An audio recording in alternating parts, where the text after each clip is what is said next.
First of all, congratulations on the film. I assume it's kind of changed how you watch news now. How has it been watching your regular news programming now? It's watching a lot less of it than before. Yeah, it's really changed how I relate to the news. I never had a TV, so the only times I've watched news is when I'm in a hotel.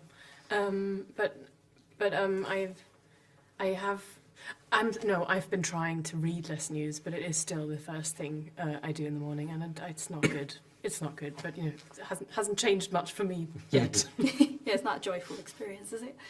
Not usually. No, not these days at least. But I think what's really fascinating is that the film shows you what happens behind the scenes, and someone's there orchestrating it. And all I could think about during the film is, could the news ever be neutral? Because someone's choosing what we're seeing. Kind of like in a film, nothing's accidental, is it? Yeah, I mean, you know, you're exactly right. That's a great question and comment, a kind of a mix of both. But yeah, I think it's kind of naive to say that news could be totally neutral. I don't think that is possible. But I certainly think that we could find ourselves back towards a more central point of view and a maybe more objective point of view than where we're at currently, where it's become so polarized and so sensational and has entrenched people into these camps where, especially in the States, but I think throughout Europe and throughout the world, people have just become more and more divided. But here's to hoping. Absolutely. Yeah.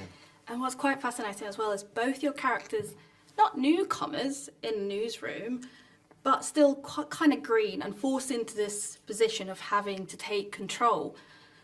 Was that something that you found easy to relate to? Yep. No, you go. No, you go. Okay, well, I mean, my character's not Same really... time? Yeah. All right. Mariana's not a reporter. She's someone from the Olympic Committee who was basically sent to help out the Americans. I can definitely relate to the idea of being the odd one out in a room and not knowing how it works. I think we all can. Like whenever I anyway step on a new set or into a new audition room, like, how does this work? And how do I fool everyone into believing that I'm capable of doing this? Yeah, but that's a fun thing to play with. Yeah, I mean, it's a bit like for actors, it's a very common thing, that idea of imposter syndrome or feeling out of place, especially when you're young. And we all start as, even if we start old, you're still kind of a young actor if you start old. You know, anytime you're introduced to a new thing and you're learning it, you can't help but feel those feelings. So, very relatable when you're stepping back into the shoes. I think it's probably almost more difficult to play the expert like Peter has to play in this, you know? Absolutely. Yeah. Is it right that Tim really put you in the same kind of position as, your characters? Like there was no aircon or anything? Well, we didn't need it. It was winter. It was February in Munich, so it was actually cold. Yeah, but the air was not great. No, there was no air. There was no circulation. It was dust. Lots of cigarettes. Yeah. Soot, smell. Great. Yeah, so... Sweat. Not that we were there in 72, but if we were in the same kind of confines and square footage, I can't imagine it was all that comfortable. Yeah. No, I can imagine that. And John, I can't. My teenage self will not forgive me if I don't ask you about the 2010 classic, My Soul to Take. Oh my God. What? I'm lost. She'll take the question. No, I will. It was What do you... Wow, what a deep cut. What do you want me to say? I love it. Thank you very you, much. I have a thank you. DVD somewhere back at home.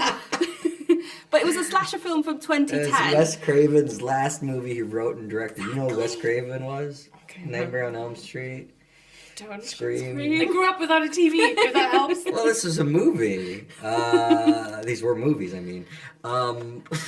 What was it like? I mean, Wes You want to Craven. know? Holy What mackerel. did you take from that experience? Did you take anything from that experience? I took a lot of drinks to my belly.